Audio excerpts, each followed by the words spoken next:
Olá, pessoal. Temos pela frente uma atividade para responder que tem o tema Conhecimento e Verdade. O que podemos conhecer? Então, como nós sabemos, a teoria do conhecimento, como disciplina filosófica, ela é datada da Idade Moderna. Então, a partir da Idade Moderna, com o Iluminismo, com as várias transformações, como a Revolução Científica, se acha a necessidade de se ter critérios para saber o que é verdade, qual que é a verdade, como podemos estabelecer o que é verdade, o que nós podemos conhecer, o que a nossa mente pode conhecer. Então há uma guinada, como dizia Kant, que dizia o seguinte, que há uma revolução copernicana no conhecimento, ou seja, o objeto, que era o centro, agora passa a ser o sujeito. Então, o sujeito que vai ser examinado para sabermos até que ponto nós, seres humanos, podemos conhecer a realidade tal qual ela é. Ou se nós apenas fazemos uma interpretação dela, ou se apenas concebemos algumas coisas que aparecem para nós, ou seria o fenômeno, tá? Mas vamos então diretamente à atividade. Então tem a primeira questão da atividade, conhecimento e verdade que podemos conhecer, ela é de completar. Tradicionalmente costuma-se definir conhecimento como o modo pelo qual o sujeito, veja só aqui, ó, sujeito se apropria intelectualmente do objeto. Então aqui tem o sujeito, que é a pessoa, no caso sou eu me aproprio do objeto. Então eu estou olhando aqui para o notebook. Então, quem que é o sujeito? Sou eu. O que eu estou olhando? Qual que é o objeto? É o notebook. Como que eu me aproprio? Me aproprio intelectualmente. Então, tem essa relação sujeito e objeto. Como é que eu me aproprio? A minha mente, ela como que fotografa o objeto e aí eu crio a imagem dentro de mim. Aí eu posso estar escrevendo, posso estar, enfim, me apropriando desse objeto. O ato do conhecimento diz respeito à relação que se estabelece entre o sujeito cognoscente, então o sujeito cognoscente significa que é a pessoa que é capaz de conhecer e o objeto a ser conhecido. O objeto é algo fora da mente. Tá? Então, eu estou olhando aqui para uma garrafa d'água que está aqui próximo de mim. Então, essa é o objeto, ela está fora de mim. Porém, eu me aproprio através da minha mente. Ela vai para dentro da minha mente, através da minha visão, do meu tato. Eu estou tocando, eu estou olhando, estou vendo, estou sentindo. Então, ela vai para a minha mente. Então, mas também a própria mente. Então, por exemplo, um psicólogo está fazendo o exame de uma pessoa. Então, ele está examinando a mente, a alma da pessoa, tá? Então, o objeto é algo fora da mente, mas também a própria mente. Eu posso examinar a mim mesmo, a minha própria mente, fazer um exame da minha consciência, da minha mente. Quando percebemos nossos afetos, desejos e ideais. Então, o objeto pode estar fora, como essa garrafa d'água, mas também pode ser a minha consciência. Eu retirar um momento para mim fazer uma reflexão, pensar como eu estou agindo, pensar meus afetos, meus sentimentos, meus desejos, minhas ideias, meus ideais, meus planejamentos, meus projetos, aquilo que eu consegui, as frustrações. Então, eu posso examinar o objeto que está fora, mas também eu posso examinar a minha própria mente. O produto do conhecimento é o que resulta.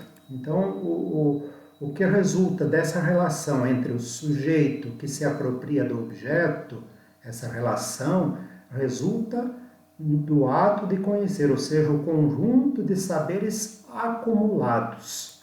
Então, esses conhecimentos acumulados, eles vão se transformando em cultura, que pode ser transmitida, de modo que quando alguém criou a roda e alguém registrou como é que se fazia uma roda, não se precisa mais criar, porque alguém já criou. Nós podemos tirar esse tempo que iríamos criar novamente a roda para criar outras coisas. Então, resulta pela cultura. Então, é a cultura que é transmitida, bem como os saberes que cada um de nós acrescenta.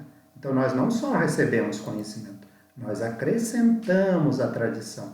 Então, cada um que nasce, que cresce, que se desenvolve, acrescenta alguma coisa, por mínima que seja, alguém vai acrescentar, tá? Então, temos aqui o preenchimento aqui das lacunas dessa primeira questão, tá? 2. Qual a diferença entre conhecimento intuitivo e conhecimento discursivo? Então, tem aqui na página 75 aqui. O que é intuição? É um conhecimento imediato. Então, o conhecimento intuitivo é aquele que nós captamos de uma forma bem imediata. Tipo, você tem um insight, você tem um pensamento assim, puxa, eu não tinha entendido isso, essa questão de matemática, puxa, agora eu entendi, eu compreendi. Né? Então ela é imediata, é rápida, é uma luz que nos ilumina como se fosse um raio e a gente capta. Então a intuição é um conhecimento imediato. Né? E por isso já se diz intuição. Eu tive uma intuição de que, tá? Quer dizer, eu tive uma luz, eu tive uma imaginação, alguma coisa que me esclareceu alguma coisa que ainda não estava claro para mim. E o conhecimento discursivo é o contrário do conhecimento intuitivo. Enquanto o intuitivo é imediato, é rápido, o discursivo, está aqui na página 75, chamamos de conhecimento discursivo conhecimento mediato. Quer dizer, aquele que se dá por mediações. O que é mediações? Eu preciso ler, eu preciso estudar, eu preciso verificar, eu preciso examinar. É todo um processo para que eu tenha um conhecimento. Né? Então, o discursivo é aquele mais longo, que exige mais trabalho, que exige, né, para resolver uma questão de matemática, eu vou ter que fazer todo um processo para chegar até o resultado. Tanto é que alguns professores não dão só a nota pelo resultado, mas vão olhar como o aluno fez, todo aquele processo para ele chegar ao resultado. Né? Então, o conhecimento discursivo é o conhecimento mediato. Quer dizer que ele não é imediato, ele não é rápido, ele é mais demorado, é aquele que se dá por meio de intermediações. Ele precisa de meios. Quais que são os meios? Estudar, ler, refletir, pensar, se informar, buscar, examinar, comparar, para que a gente possa articular esses juízos, esses raciocínios, para chegar a um conhecimento mais concreto. Número 3. Intuição expressa-se de diversas maneiras, entre as quais destacamos a empírica, a inventiva e a intelectual. Tá? Então, temos aqui, número 3, a intuição expressa de diversas maneiras, entre as quais a empírica. O que é empírica? A palavra empírica significa experiência. É a experiência que eu tenho, a experiência que eu tenho através do meu olhar, do meu tato, do meu olfato, do meu paladar. Então, a palavra empírica significa experiência, vem de empiria, experiência. E experiência significa aquilo que eu tenho contato através dos meus sentidos, do meu corpo. Tá? A inventiva é a capacidade de criação. Então, um artista, um arquiteto que faz um projeto, ele está inventando algo que ainda não existia, ele está criando. Você está criando um trabalho intelectual, que é o processo, então, intelectivo que nós temos para poder construir, conhecer. Tá? Tudo isso está aqui na página, então, 75 do livro Filosofando, tá? O conhecimento discursivo, ao contrário da intuição, precisa da palavra. Veja só, precisa da palavra, da linguagem. Então, por isso a necessidade de leitura, de estudo, de aprender a argumentação, de ser fundamentado, de que haja coerência, regras. E aqui daí nós temos aqui, na coluna 1, temos aí o número 1, intuição empírica, número 2, intuição inventiva, número 3, intuição intelectual e 4, conhecimento discursivo. Então, a tarefa aqui é a gente olhar aqui para os parênteses à direita e que na atividade vocês está em branco e ver se nesses parênteses a gente vai colocar número 1 se é a intuição empírica, vamos colocar número 2 se é a intuição inventiva e vamos por número 3 se for uma intuição intelectual e se for um conhecimento discursivo, que é aquele conhecimento mais demorado, que exige palavra, leitura, linguagem, estudo, que é um conhecimento mais demorado, então conhecimento discursivo, então nós vamos pôr o número 4 aqui no lado direito. Vamos ver aqui o primeiro parênteses. Vamos por aqui, né, que eu já até coloquei aqui para a gente ganhar tempo. Para compreender o mundo, a razão supera as informações concretas e imediatas recebidas por intuição e organiza-as em conceitos ou ideias gerais que, devidamente articulados pelo encadeamento de juízos e raciocínios, levam à demonstração e a conclusões. Vejam bem, supera as informações concretas e imediatas. Quais são essas informações concretas e imediatas? São aquelas que nós adquirimos através dos sentidos. Então, aí já está bem claro. Qual que é o número 4? Conhecimento discursivo. Ele exige linguagem, palavra, estudo, pensamento. Não é algo rápido. Veja, até a resposta aqui é bem longa. Não fica só naquilo que nós vemos, aquilo que nós tocamos, que nós sentimos, que seria a intuição, né? É um conhecimento discursivo. Número 4. Então, aqui é o segundo parênteses, aqui já tem também a respostinha, né?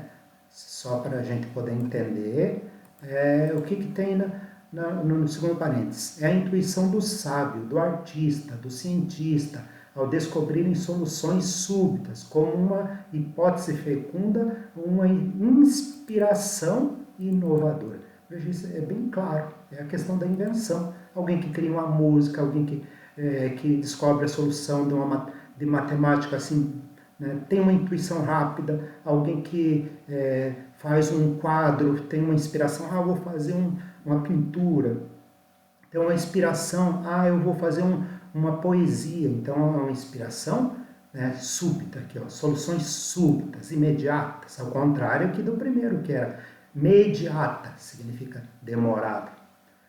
Número 3, ou na verdade não é o número 3, mas contando aqui os parênteses de cima para baixo, 1, 2, 3. Descartes, né, escreve Descartes, nós vamos estudar ele, mas pronuncia Descartes, então é René Descartes, é um filósofo francês, nós vamos estudar ele agora na teoria do conhecimento. Quando chega à consciência do cogito, o eu pensante considerou tratar-se de uma primeira verdade que não podia ser provada, mas da qual não se poderia duvidar. Cogito ergo sum, que em latim significa penso, logo existo. A partir dessa intuição primeira, a existência do eu como ser pensante estabeleceu o ponto de partida para o método da filosofia e das ciências modernas. Vamos ver qual que é o número. Número 3, intuição intelectual. Veja, então ele tem uma intuição intelectual, não é uma intuição inventiva, que é a questão da música, né? Ele tem uma intelecção, né? Ou uma intuição intelectual aqui, porque ele chega à conclusão, ele começa a duvidar de tudo. E aí chega um momento que ele pensa, bom, se eu estou duvidando, uma coisa é certeza, é porque eu penso. Se eu aceitasse as coisas sem pensar, eu não pensaria. Então, se eu estou duvidando das coisas, se eu estou questionando as coisas, se eu não sou aquele que aceita tudo, então eu sou uma pessoa que pensa. E se eu penso, eu existo. A pessoa que pensa, que não acredita em tudo, mas primeiro ela vai pensar para depois dar uma resposta, é porque ela pensa. Ela não é Maria vai com as outras, né, como diz o ditado. Ela é uma pessoa que procura ter personalidade, pensamento próprio. Então, se a pessoa pensa, se ela não aceita tudo, logo existe.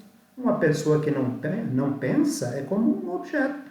Então ela deixa de existir. Então só existo, segundo Descartes, na medida que eu sou capaz de pensar. Então o número 3 é uma intuição intelectual. Aqui no próximo parênteses está aqui, né?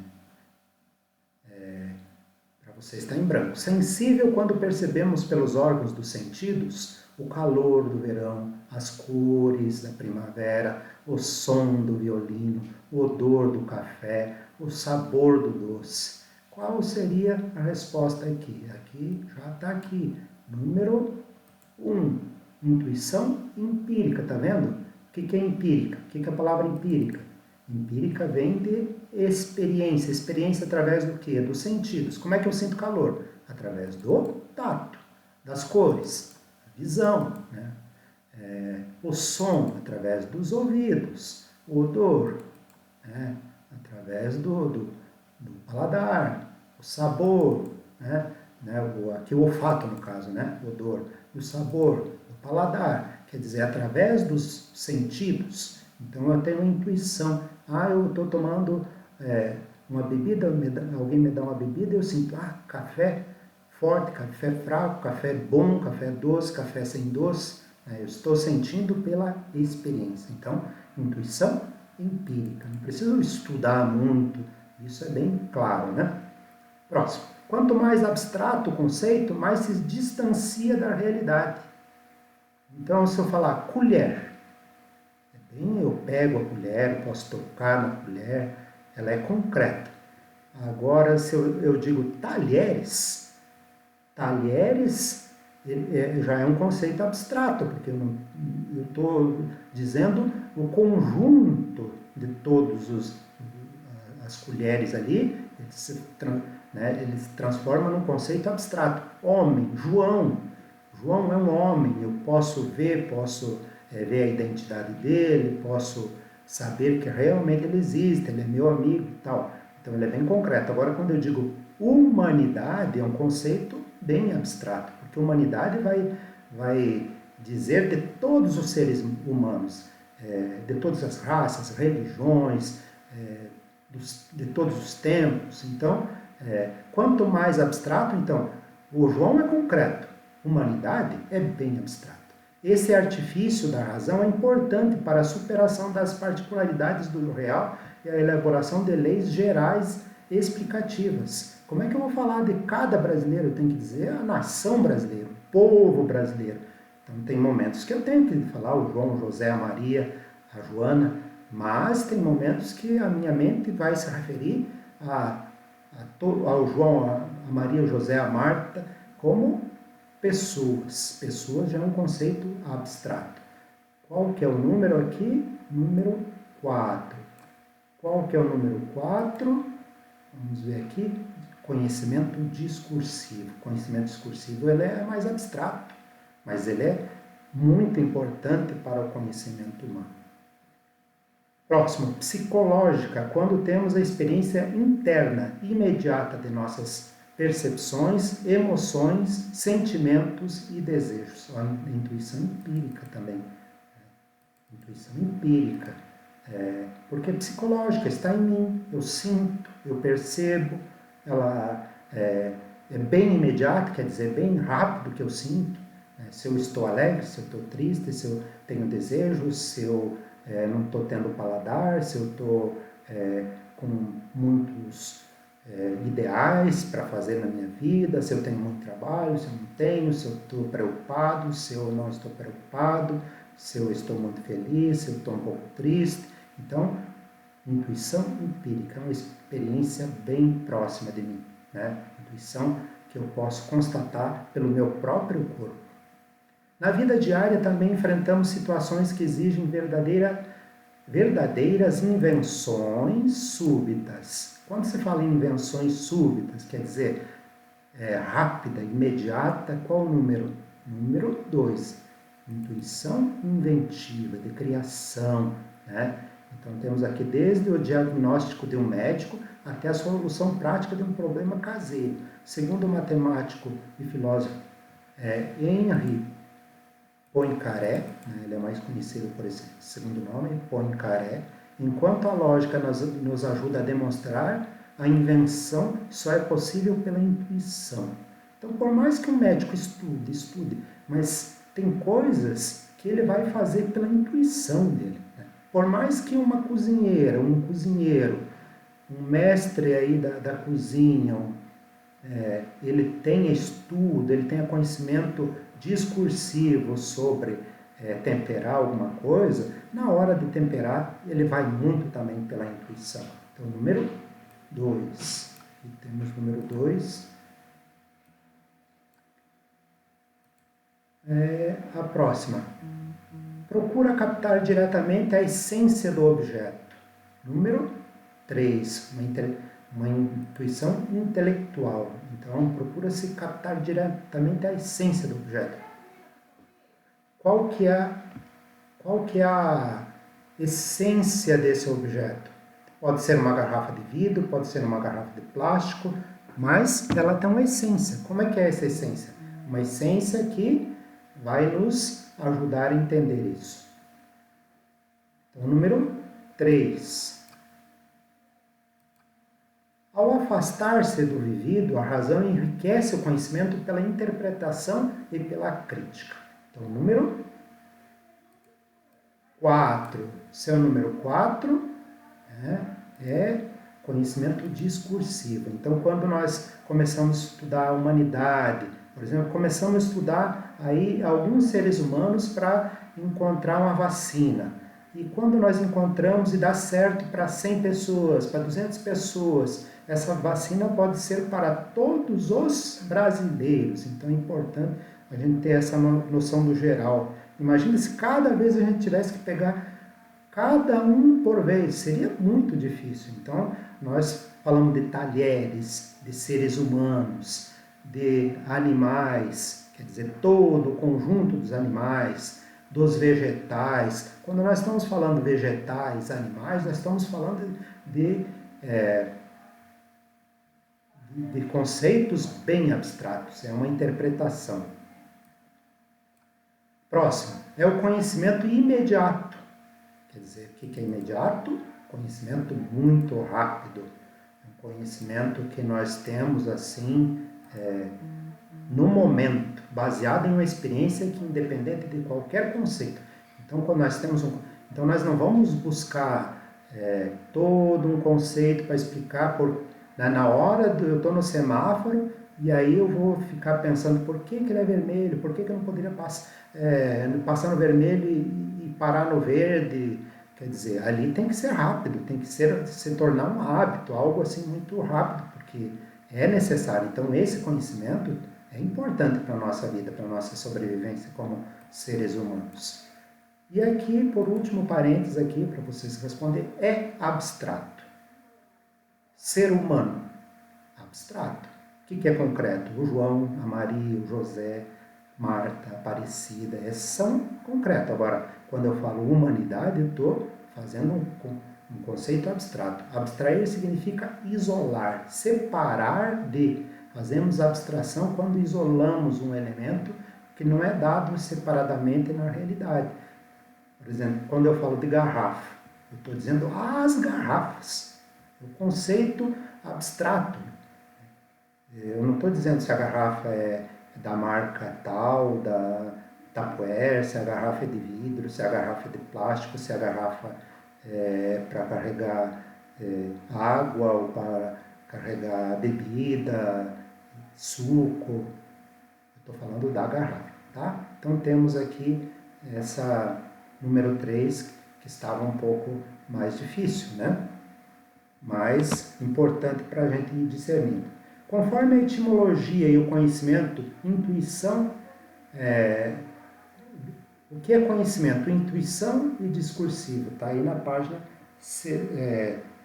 75. Então aqui está aqui, etimologia, bem no cantinho direito da página 75 está ali, etimologia, daí tem ali. O que é conhecimento? Conhecimento vem do latim cognoscere, ato de conhecer. Em português derivaram termos como cognoscente, o sujeito que conhece, e cognoscível, o que pode ser conhecido. Então, o conhecimento pode ser tanto do sujeito que conhece, como do objeto que está sendo conhecido. Tá? Então, isso é conhecimento. Intuição. O que é intuição? A etimologia da palavra é intuição. Intuição, do latim intuit, do verbo intueur, olhar atentamente, observar. Intuição é, portanto, uma visão, uma percepção sem conceito. O que é conceito? Conceito é aquela ideia que você explica o todo, né? Você procura explicar todos os aspectos, ou pelo menos aquilo que mais chama a atenção de um objeto. Você vai falar da mesa, se a mesa é de madeira, se a mesa tem 4 pés, 3 pés, 1 pé, se a mesa é redonda ou é quadrada ou retangular. Então você está construindo um conceito. Quando você fala mesa, é uma intuição. E discursivo, qual que é a etimologia da palavra discursivo? Discursivo, do latim discursus, literalmente a ação de correr para diversas partes, de tomar várias direções. Então, o conhecimento discursivo é justamente o conceito. Você olhar por dentro, por fora, pelo lado, a história, o contexto, né? Você olha, por exemplo, um livro, você vai não só olhar a capa, aí você não está fazendo conhecimento discursivo. Para ter um conhecimento discursivo, você tem que olhar a capa, sim. Você tem que olhar a contracapa, você tem que olhar os títulos, subtítulos, você tem que ler todos os parágrafos, todas as linhas, interpretar, buscar as palavras que você não conhece, para realmente você ter um conhecimento discursivo e poder apresentar para alguém aquele livro, dando a sua versão sobre aquele livro. Então, número 5, segundo a etimologia, o que é epistemológico e o que é dogmatismo? Está na página 77. Então, aqui na página 77. Vamos ver aqui bem no cantinho direito da página 77 do livro Filosofando, está epistemológico, do grego episteme, ciência, conhecimento relativo à teoria do conhecimento. Tá? De novo, epistemológico, do grego episteme, ciência, conhecimento relativo à teoria do conhecimento. Tá? Então aqui temos o que é episteme. É o conhecimento, é ciência. A ciência do conhecimento, é você conhecer o conhecimento. Então é o estudo do próprio conhecimento. Então você vai estudar o que conhecemos. Esse conhecimento que temos é um conhecimento verdadeiro? Como nós podemos provar que ele é verdadeiro? Quais os critérios para que a gente... Então há um estudo da ciência. Então, epistemológico. Episteme é conhecimento ou ciência e lógico estudo. Então eu estou estudando o conhecimento. Então eu estudo do próprio conhecimento, daquilo que nós sabemos, para ver se realmente é verdade ou não. Dogmatismo. Dogmatismo está também na mesma página, 77, e diz o seguinte: dogmatismo, do grego dogmáticos, o que se funda em princípios, ou aquilo que é relativo a uma doutrina com verdades não questionáveis. Então, se você fala, por exemplo, dogma da Trindade, você está dizendo que é Pai, Filho e Espírito Santo. E você não vai questionar. Ou você acredita, ou não acredita. O dogma que Jesus é Filho de Deus. Ou você é cristão e acredita, ou não é cristão. Então, não tem como discutir, porque é um dogma de fé. É uma questão de fé, não tem como discutir isso. Então, tá? Número 6. Sobre a possibilidade ou não de alcançar a certeza. Veja bem, sobre a possibilidade de alcançar ou não a certeza. Então, sobre alcançar ou não a certeza de que algo é verdadeiro, o que diz o dogmatismo? O que é o dogmatismo do senso comum? No senso comum, o dogmatismo designa as certezas não questionadas do nosso cotidiano. Tá? Então, no senso comum, o dogmatismo designa as certezas não... Então, está dizendo, olha, isso é verdade e não tem que questionar. Então, simplesmente aceita. Simplesmente aceita. Então, esse é o dogmatismo do senso comum. Simplesmente aceita, sem questionar, apenas assume. De posse do que supõe verdadeiro. A pessoa fixa-se na certeza e abdica da dúvida. Então, a pessoa não duvida. Ah, não, falaram tal coisa sobre tal religioso. Ah, ele fez tal coisa. Aí a pessoa simplesmente aceita, não vai buscar se aquilo é verdade, se não é verdade, se aquilo está tendo, alguém está tendo interesse em fazer um mal para aquela pessoa, ou acabar com o nome da pessoa. Então a pessoa simplesmente aceita. O mundo muda, os acontecimentos se sucedem e o dogmático permanece petrificado. Quer dizer, petrificado é uma pedra, continua o mesmo, ele não muda, ele acha, sempre foi assim, meu pai, meu avô, meu bisavô sempre pensaram assim, nos conhecimentos dados de uma vez por todas. Resistindo ao diálogo, teme o novo e, não raro, tenta impor aos outros seu ponto de vista, sucumbido à intransigência e à prepotência. Então, além dele aceitar tudo como é, como se diz, ele quer impor aquilo para os outros. Como ele acredita sem questionar, ele acha que aquilo é verdade e os outros têm que aceitar. Então se torna uma pessoa arrogante, intransigente, uma pessoa que quer impor as verdades sobre os outros. Então é uma pessoa que segue algumas doutrinas e chega a ser fanático, chega a ser chato, né? Ele acha que ele conhece, mas ele nunca questionou se aquilo que ele realmente pensa, aquilo que ele fala, se aquilo realmente é verdadeiro. Mas ele quer que aquilo seja verdadeiro, não só para ele, para os outros também. B. O que é o dogmatismo filosófico? Veja só, aqui era o dogmatismo do senso comum. O filosófico, se desde sempre a filosofia exerceu uma função crítica das opiniões não refletidas que dão suporte aos preconceitos de toda a ordem, como então falar de filosofias dogmáticas? O dogmatismo filosófico, porém, não tem o sentido pejorativo atribuído ao dogmatismo sem crítica do senso comum. A filosofia dogmática serve para identificar os filósofos que estão convencidos de que a razão pode alcançar a certeza absoluta. Então, aqui no dogmatismo filosófico está dizendo o seguinte: alguns filósofos pensam que é possível sim o ser humano conhecer. Só isso, é bem diferente do dogmatismo do senso comum. Então eles dizem, sim, nós podemos, através do estudo, do conhecimento, da experiência, chegar a verdades. Porque vão ter filósofos que vão dizer que é impossível conhecer, que o ser humano não tem como conhecer, que a gente não chega a conclusão nenhuma. Então, se não chega a conclusão nenhuma, um pensa de um jeito, outro pensa de outra, então não é possível conhecer. Não, os dogmáticos aqui filosóficos, eles acreditam que é possível conhecer, né? Que os céticos dizem que não é possível conhecimento. Letra C. O filósofo David Hume colocou em questão nossa capacidade de atingir certezas absolutas. Veja, então, enquanto os dogmáticos aqui, filosóficos, na letra B, dizem que é possível conhecer, o David Hume vai dizer que não é possível. Não temos a certeza. Nós podemos se aproximar, mas nunca ter certeza.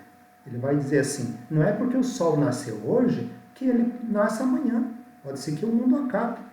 Não é porque se eu solto um objeto e pela força da gravidade ele cai, que eu levo lá na Lua e ele vai cair lá, porque a gravidade vai ser diferente.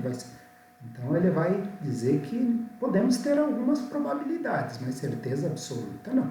Kant, que na obra da razão pura não põe a razão em um tribunal a fim de definir os limites e as possibilidades do conhecimento. Por isso a filosofia kantiana chama-se criticismo. Kant chega à conclusão de que não se pode conhecer as coisas tal como são. Então, ele é influenciado aqui pelo David Hume. Então, o Kant, né, que o nome dele é Immanuel Kant, ele é influenciado por esse filósofo aqui, David Hume, que diz que nós não poderíamos chegar a certezas absolutas. E o Kant vai dizer, sim, é verdade. Nós não podemos ver, né? Eu posso ter essa garrafa aqui, mas como eu posso conhecer todos os elementos que estão aqui, né? Nós podemos dizer, mas quem fez ela deve ser como que sabe, né? Ele vai dizer que nós podemos ter a aparência, aquilo que aparece para nós. Então eu conheço a Maria e não posso dizer eu conheço a Maria, porque na verdade nem a Maria mesmo se conhece totalmente, nem eu mesmo me conheço totalmente. Então eu me conheço algumas coisas sobre mim, mas outras coisas eu estou sempre buscando me conhecer. Então o Kant vai dizer, temos que pôr no tribunal da razão, quer dizer, nós vamos submeter todo o conhecimento para ver se é verdadeiro ou não. Nós vamos passar pelo tribunal, isso é verdade. Talvez isso seria muito interessante hoje que nós estamos vivendo com convivendo com fake news. Pôr no tribunal da razão o que é verdade, o que não é verdade, o que está por trás disso. Quais os interesses que estão em gastar tanto dinheiro em jogar fake news para as pessoas achar que alguma coisa é verdade, quando na verdade não é. Quando as próprias pessoas que criaram aquilo sabem que aquilo não é verdade. Então, por isso, a filosofia kantiana chama-se criticismo. Kant chega à conclusão de que não se pode conhecer as coisas tal como são em si. Veja bem, olha. Então vamos voltar lá no comecinho aqui, então, na letra C. O filósofo David Hume colocou em questão, vamos pôr em vermelhinho aqui, nossa capacidade de atingir certezas. Certezas o quê? Absolutas. Podemos ter certeza, mas não absoluta. Pode ser provável, pode ter muita possibilidade de acontecer, mas absoluta nunca. Vamos criar uma vacina para curar o coronavírus. Se Deus quiser, vamos chegar a isso. Mas vai curar todo mundo? Absolutamente não.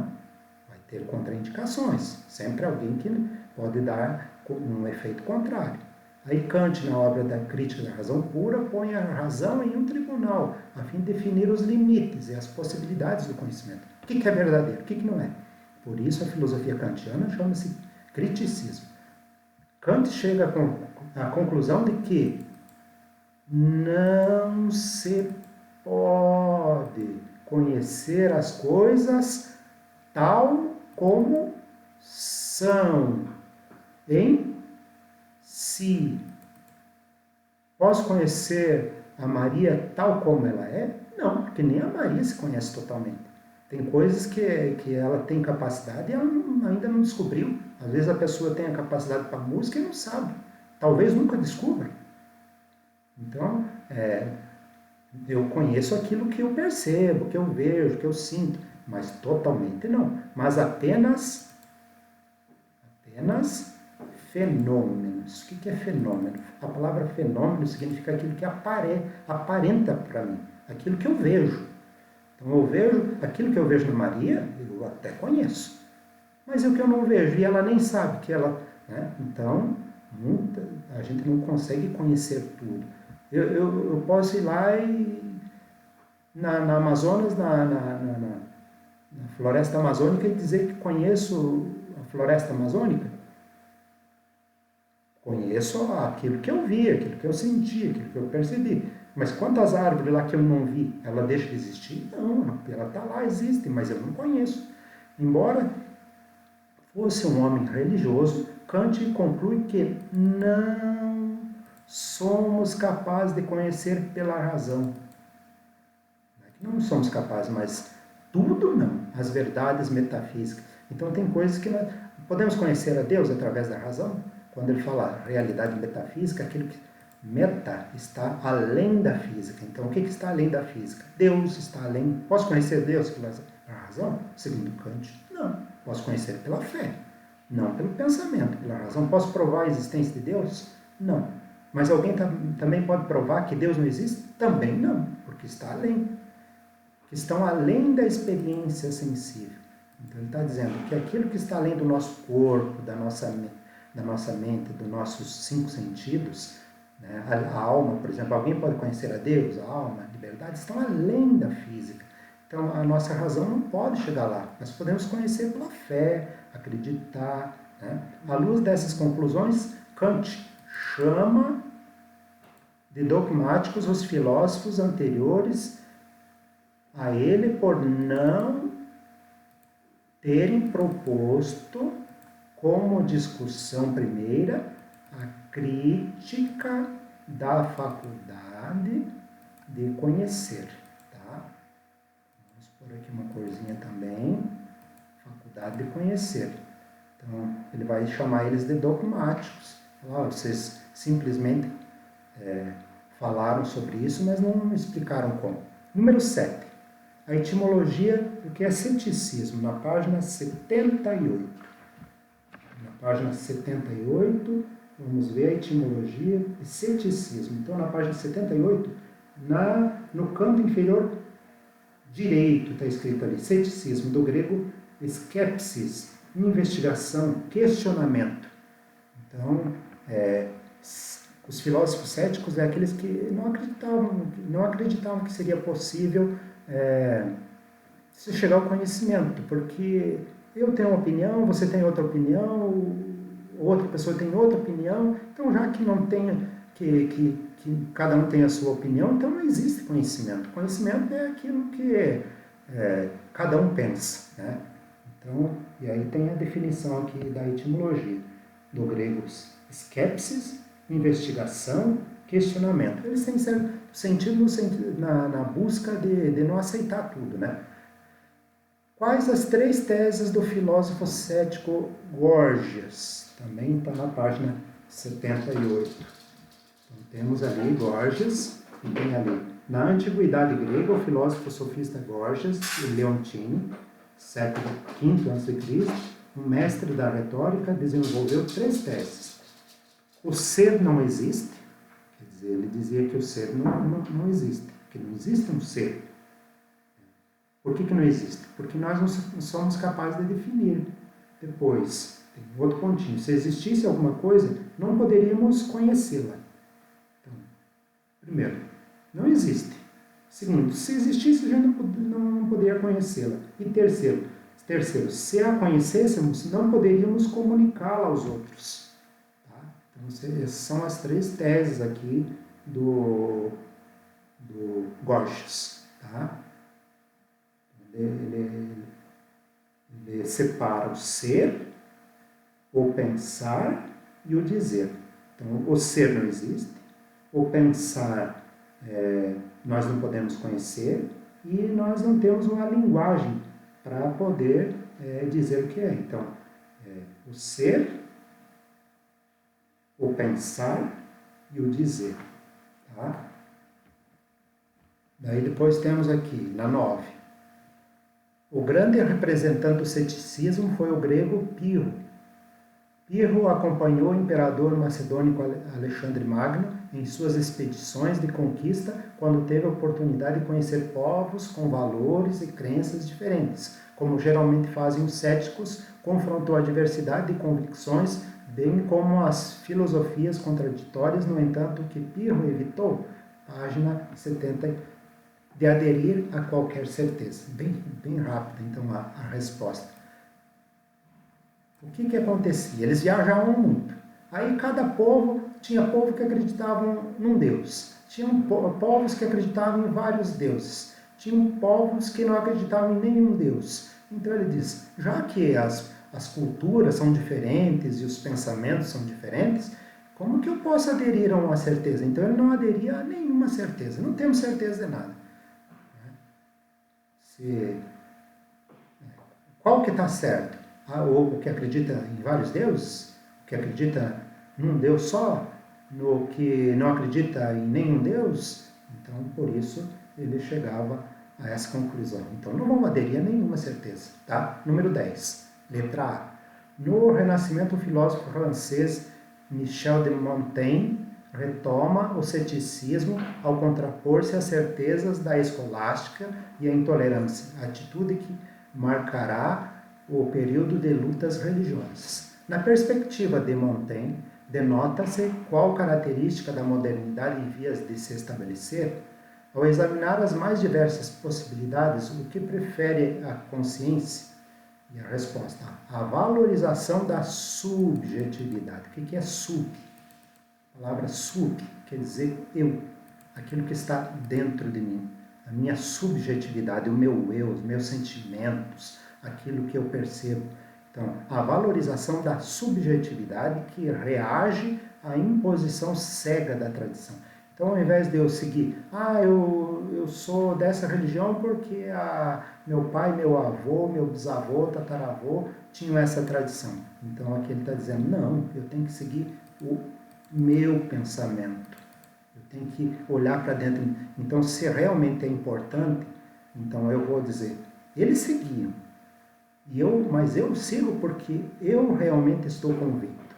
E a consciência prefere a dúvida à certeza.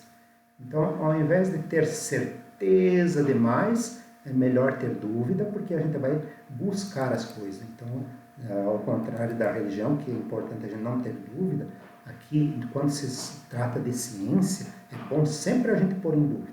Buscar as causas para daí ter essa certeza. B.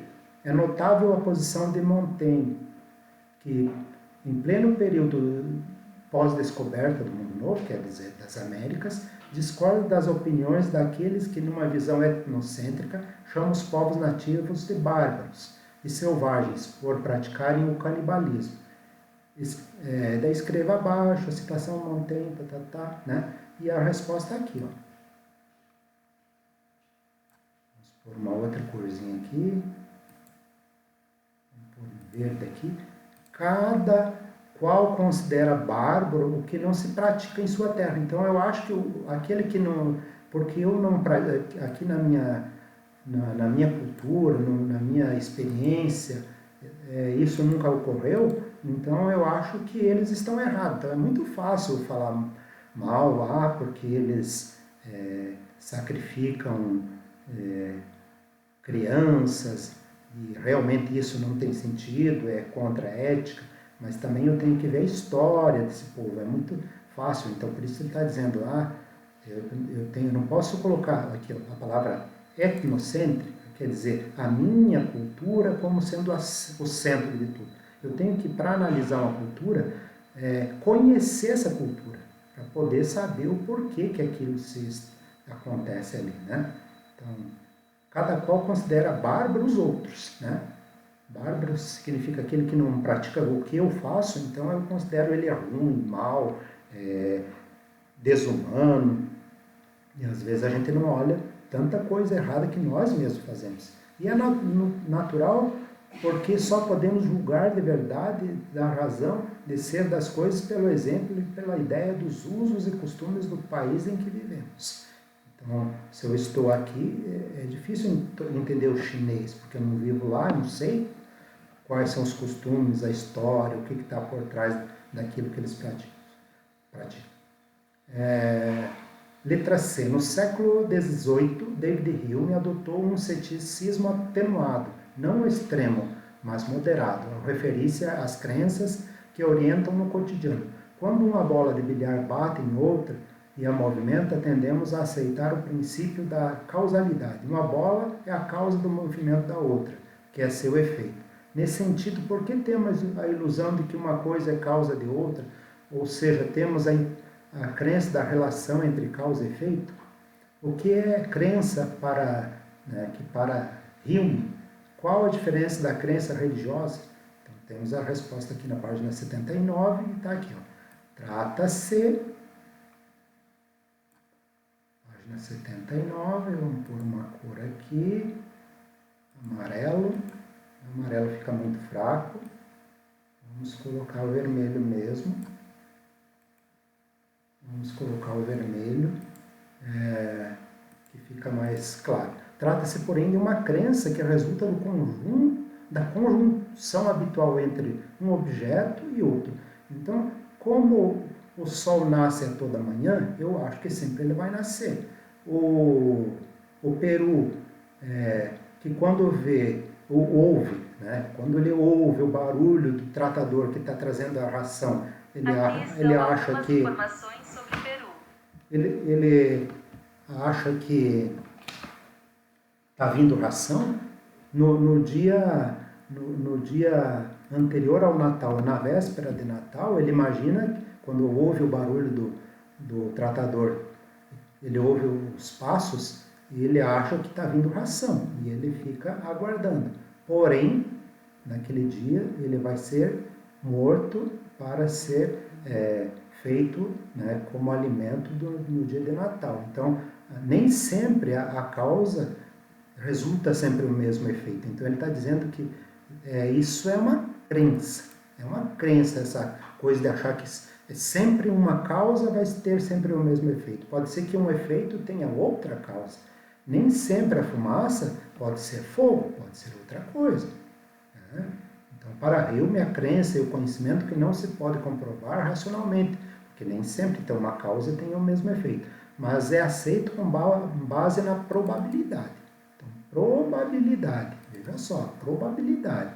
Quanto à diferença entre crença religiosa, dependente de uma verdade revelada por Deus. Então, eu creio porque Deus se revelou através da Bíblia, de Jesus Cristo, milagres, várias coisas. E eu aceito sem contestação. É diferente de uma verdade científica, que primeiro eu vou contestar, vou ver, vou verificar, né, vou ver quais as causas, que nem sempre vão ter os mesmos efeitos. 11. Quanto ao critério da evidência. O que é a teoria da correspondência? É verdadeira proposição que corresponde a um fato e a uma realidade. Como se fosse uma fotografia. Então, aqui temos a correspondência. Temos um fato, teve um fato, um acidente de carro. E aí passou alguém lá e tirou a foto. Então, a foto e o fato lá, eles têm uma correspondência. Então, uma proposição é verdadeira quando corresponde, aquilo que eu digo corresponde àquele fato. Então, quanto mais eu for capaz de reproduzir o fato através da linguagem, falei de uma fotografia, mas pode ser o repórter através da palavra, contando para os ouvintes na rádio, pode ser o repórter da televisão, que além de mostrar as imagens, também vai fazer uma interpretação. Quanto mais próxima da realidade, então ela vai ser uma correspondência. B, porque a teoria da correspondência tem recebido tantas críticas? Recebeu muitas críticas por conta da dificuldade de explicar o que significa uma proposição correspondente ao fato. Então, veja bem, às vezes é o mesmo fato, teve um acidente lá, né? Esse é o fato. Agora, tem várias pessoas ali, tem alguém que passou e passou uma notícia pelo WhatsApp, tem o repórter que falou sobre aquele fato. Então, às vezes o mesmo fato, mas as versões sobre o fato são bem, às vezes até contraditórias. Por isso, tantas críticas a essa teoria da correspondência. Né? Veja aqui, teoria da correspondência. Porque será que o relato sobre aquele fato realmente corresponde? Será que não é apenas uma interpretação? Ah, mas e se for uma foto? Mas de onde foi tirada essa foto? Depende do ângulo que foi tirada essa foto. Como foi tirada essa foto? Ela pode ser deturpada também. C. Cite 2 filósofos que defenderam a teoria da correspondência. Aristóteles e René Descartes. Tá? Vamos um pouco mais rápido aqui. 12. Quem são os mestres da suspeita? O que ocorreu com o racionalismo, que confiava na existência de que há um mundo objetivo a ser desvendado pela razão? Começou a sofrer abalos. Aqui já começou a sofrer abalos. Então, o que aconteceu com o racionalismo? Como Marx procede à crítica da razão, ao denunciar a ideologia como conhecimento ilusório que mascara os conflitos sociais e mantém a dominação de uma classe sobre a outra. Então, Marx denuncia aí a questão das ideologias, a questão de alguém defender algo que não é interessante. Às vezes é interessante para o patrão, mas não é interessante para o empregado. Então, nem sempre as mesmas a mesma proposta é bom para todo mundo. Então, quando um fala, pode ser que ele não esteja falando, não seja bom para o outro, né? Então, os mestres da suspeita, então é o Marx, o Nietzsche, esse Friedrich Nietzsche aqui, e o Sigmund Freud. Esses são os três mestres da suspeita. Quem são? Marx, Nietzsche, Friedrich Nietzsche e Freud. O que ocorreu com o racionalismo? Né? Já vimos ali. O Nietzsche propôs um método de investigação da origem dos valores, que os instintos vitais foram degenerados. Então, ele diz que a humanidade valorizou demais a razão e deixou para trás os sentidos, né? Os sentimentos. E aqui o Freud que vai dizer do nosso inconsciente, dizendo que questionou a centralidade da consciência no sujeito, defendendo que os significados ocultos de nossa conduta podem ser interpretados. Tá? Então, ele valoriza o inconsciente. Então, 10% estão no nosso consciente. Mas o que está no inconsciente? Provavelmente 90%. Né?